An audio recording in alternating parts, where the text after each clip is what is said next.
तो हमने स्टार्ट क्या किया था, हमने स्टार्ट किया था NCERT क्लास 9th मैथमेटिक्स की सीरीज, और उसमें चैप्टर 2 हम स्टार्ट कर चुके थे। और फैक्टर्स ऑफ पॉलिनोमियल्स जो है हमारा नेक्स्ट टॉपिक है। इसमें हम क्या सीखेंगे, देखिए कुछ हमारे पास क्वेश्चंस हैं। जैसे इसमें देखिए हमने 4 टाइप के अलग अलग टाइप के हमने क्वेश्चंस ले रखे हैं।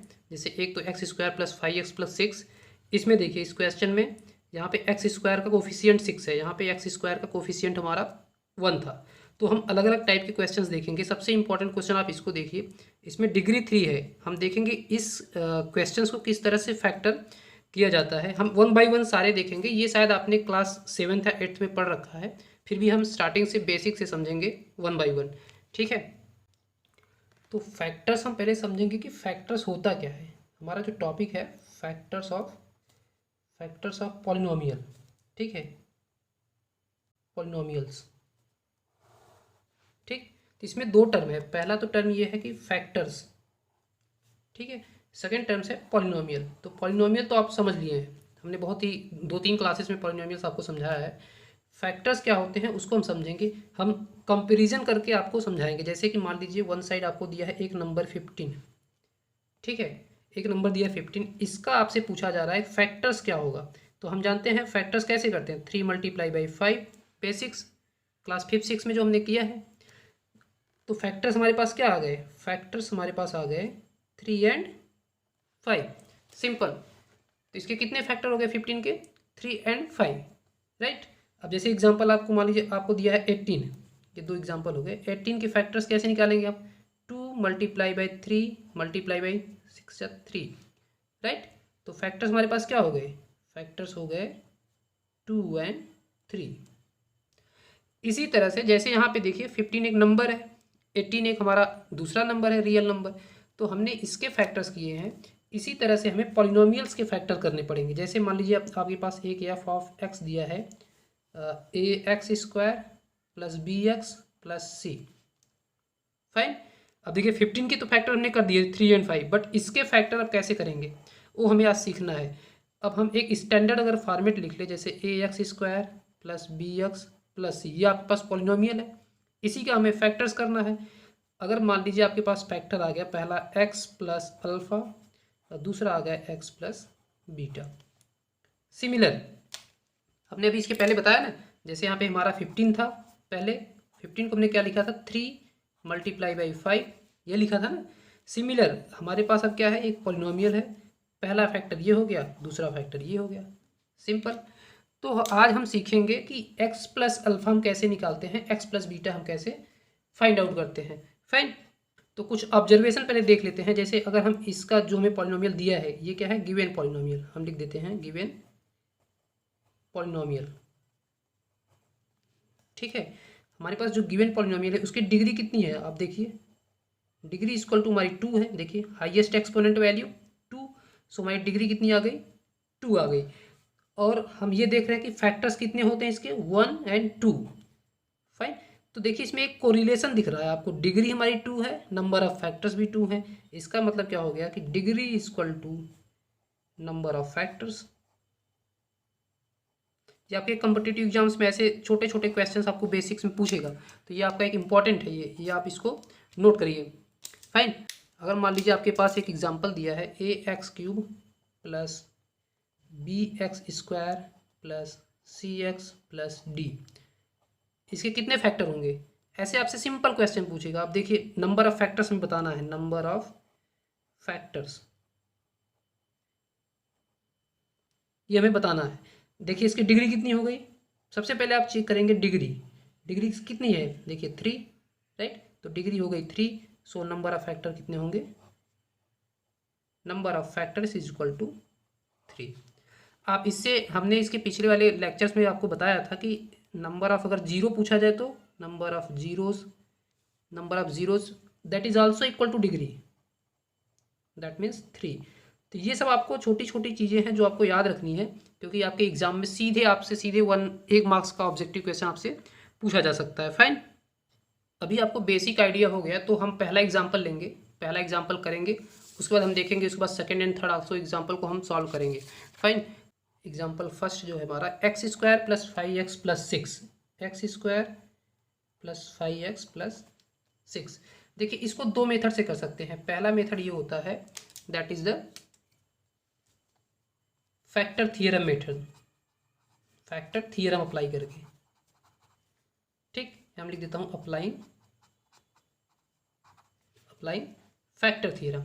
सेकंड जो मेथड है वो होता है बाय स्प्लिटिंग मिडल टर्म। ठीक है, ये आप देख लीजिए। इसमें दो तरह से हम सॉल्व कर सकते हैं। एक तो होता है फैक्टर थ्योरम अप्लाई करके, दूसरा होता है मिडल टर्म को स्प्लिट करके।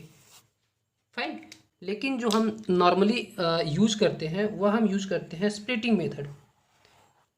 इस मेथड से भी हम कर सकते हैं, बट ये मेथड बहुत ज़्यादा पॉपुलर है, तो हम आपको आज सिखाएंगे स्प्लिटिंग मेथड से कैसे हम फैक्टर्स फाइंड आउट करेंगे।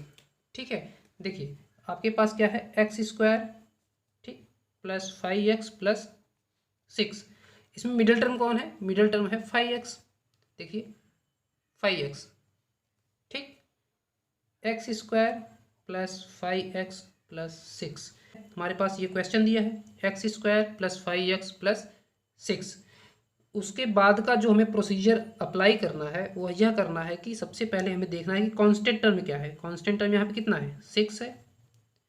और मिडल टर्म में क्या है, मिडल टर्म में जो कोफिशियंट है वो क्या है, 5 है। हमें सिर्फ कोफिशियंट लेना है, यक्स नहीं लेना है। मिडल टर्म के मैं यहाँ पे लिख देता हूँ कोफिशियंट ऑफ मिडल टर्म लेना है। ठीक है, अब हमें क्या अप्लाई करना है, ध्यान से सुनिए। ये तो फर्स्ट स्टेप हो गया, कांस्टेंट टर्म लिख लिया, मिडल टर्म के कोफिशियंट लिख लिया। उसके बाद हमें क्या अप्लाई करना है, दो ऐसे नंबर सेलेक्ट करने हैं, दो ऐसे नंबर सेलेक्ट करने हैं जिनका मल्टीप्लिकेशन हमारा कांस्टेंट टर्म हो जाए। फाइन, और उनका एडिशन जो है मिडल टर्म का कोफिशियंट आए। तो यहाँ के केस में क्या होगा, दो ऐसे नंबर सेलेक्ट कीजिए जिनको मल्टीप्लाई करने पे 6 आए एंड एडिशन करने पे 5 आए। देखिए दो ऐसे नंबर सेलेक्ट करने हैं हमें जिनको मल्टीप्लाई करने पे 6 आ जाए एंड एडिशन करने पे उनका 5 आ जाए। तो हम 6 का जो कांस्टेंट टर्म है, ध्यान सुनिए, जिनको मल्टीप्लाई करने पे 6 आना है उसको हम फैक्टर में चेंज करेंगे, 2 मल्टीप्लाई बाई 3। फाइन, हमारे पास फैक्टर क्या क्या हो गए, 2 एंड 3, दो फैक्टर हो गए। अब आप देखिए 2 मल्टीप्लाई बाई 3 कितना हो रहा है, 6 हो रहा है, एंड 2 प्लस 3 कितना हो रहा है, 5 हो रहा है। मतलब 2 प्लस 3 हमारा 5 हो रहा है। इसका मतलब जो हमने दो नंबर ये सेलेक्ट किए हैं ये हमारे बिल्कुल परफेक्ट हैं, जिनको मल्टीप्लाई करने पे 6 आ रहा है और जिनको जोड़ने पे हमारा मिडिल टर्म का कोफिशियंट आ रहा है। तो यहाँ पे अब हम उस वैल्यू को पुट करेंगे। जैसे क्या था हमारे पास, X square plus 5x plus 6, यही था ना। हम क्या करेंगे, X square plus middle term को हम चेंज कर देंगे 2 प्लस 3 में, यही जो हमने सेलेक्ट किया है। एंड इसको हम 6 को क्या करेंगे, 6 को 6 पुट करेंगे, सॉरी यहाँ पे x है, यहाँ पे ये x है।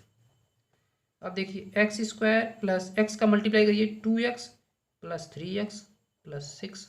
ठीक है, अब देखिए इन दोनों में से हम x कॉमन ले लें तो क्या आएगा, x प्लस 2। इसमें से अगर 3 कॉमन ले लें हम तो x प्लस 2। ठीक है, अब इन दोनों टर्म में देखिए x प्लस 2 कॉमन है तो x प्लस 2 को हम वन ब्रैकेट, बचेगा क्या, यहाँ से x बचेगा, यहाँ से प्लस 3 बचेगा, x प्लस 3। तो देखिए हमारे पास क्या आ गया, हमारे पास आ गया x square plus 5x plus 6 is equal to x plus 2 and x plus 3। ठीक है, इसका मतलब क्या हो गया, हमारे पास दो फैक्टर आ गए। ये हमारा एक फैक्टर हो गया, ये हमारा दूसरा फैक्टर होगा। और देखिए इसकी डिग्री भी 2 थी, डिग्री हमारी कितनी थी, 2 थी, तो दो हमारे फैक्टर भी आ गए। फाइन, तो इस तरह से आपने फैक्टर देखा डिग्री 2, जिसका ऐसे इक्वेशन का जिसकी डिग्री 2 हो। फाइन, हम नेक्स्ट क्वेश्चन देखेंगे। एक दूसरा एग्जाम्पल लेते हैं। इसके पहले का एग्जाम्पल आपने समझ लिया, तो हमें एक एग्जाम्पल नंबर 2 लेते हैं। ठीक है, जैसे एग्जाम्पल क्या हो गया, x square plus 7x plus 12। ठीक है, इसमें भी हमें सेम प्रोसीजर अप्लाई करना है। हम सबसे पहले चेक करेंगे कांस्टेंट टर्म हमारा क्या है, कांस्टेंट टर्म कितना आ गया, 12। ठीक है, एंड मिडल टर्म का जो कोफिशियंट हो कितना है, मिडल टर्म का कोफिशियंट मैं पूरा लिख नहीं रहा हूँ, आप समझ लेना, 7। इसके बाद हम क्या करते हैं, हम दो ऐसे नंबर सेलेक्ट करेंगे जिनका मल्टीप्लिकेशन हमारा 12 हो जाए एंड जिसका एडिशन हमारा 7 हो जाए। ठीक है, तो इसको ऐसे सेलेक्ट करने के लिए हम क्या करेंगे, 12 का फैक्टर करेंगे। 12 का फैक्टर कितना हो जाएगा, 2 मल्टीप्लाई बाई 2 मल्टीप्लाई बाई 3, यही होगा ना। 2 2 जा 4 3 जा 12। अब देखिए कितना आ गया, 2 आया, फैक्टर्स क्या क्या हो गए। मैं ये ट्रिक बता रहा हूँ कि किस तरह से आपको सेलेक्ट करना है, 2 2 एंड 3। अब ध्यान से देखिए, इनको आपस में एडिशन करिए, इनको आपस में एडिशन करिए। जब 7 बन जाए तो वही हमें ले लेना। जैसे 2 2 जा 4 2 2 जा 4 प्लस 3। अब देखिए बन रहा है ना 4 एंड 3, 4 एंड 3 मल्टीप्लाई करने पे 12 आ रहा है, 4 एंड 3 हमारा ऐड करने पे भी 7 आ रहा है। तो ये हमारा परफेक्ट कम्बिनेशन है। और कम्बिनेशन बनाइए, यहाँ से हम बना सकते हैं 2 एंड 6। देखिए मल्टीप्लाई करिए, मल्टीप्लाई करने पे कितना आ रहा है 12, लेकिन 2 प्लस 6 करने पे 8 आ रहा है। तो ये वाला कम्बिनेशन सही नहीं है। तो हमें परफेक्ट कम्बिनेशन जो बन रहा है हमारा 4 एंड 3, इसको लेना है। ठीक है, अब हम क्या करेंगे, हमारे पास ये मिल गया कि दो नंबर हमें जो सेलेक्ट करने थे जिनका मल्टीप्लिकेशन 12 होगा एंड एडिशन 7 होगा। तो हमें मिल गया है, क्या है, 4 एंड 3 है। अगर ये मिल गया तो इसके बाद का स्टेप क्या है, एक्स स्क्वायर प्लस 7 को हमें 4 एंड 3 में ब्रेक करना है। 4 प्लस 3, देखिए 4 प्लस 3 7 की जगह पुट कर दीजिए, 4 प्लस 3 जो हमने नंबर सेलेक्ट किए, एक्स प्लस 12। इसके बाद क्या करना है, एक्स स्क्वायर प्लस एक्स का मल्टीप्लाई करके अलग कर लीजिए, 4x plus 3x plus 12। Fine. अब देखिए इसमें से x कॉमन करिए, कितना आएगा, x plus 4 in one bracket. इसमें से आप 3 कॉमन करिए, 3 कॉमन करेंगे तो x प्लस 4 आएगा। अब इन दोनों ब्रैकेट में देखिए, इन दोनों टर्म्स में क्या कॉमन है, x प्लस 4 कॉमन है, तो x प्लस 4 को हम वन साइड लिखेंगे, तो यहाँ से बच क्या रहा है x, यहाँ से बचेगा 3।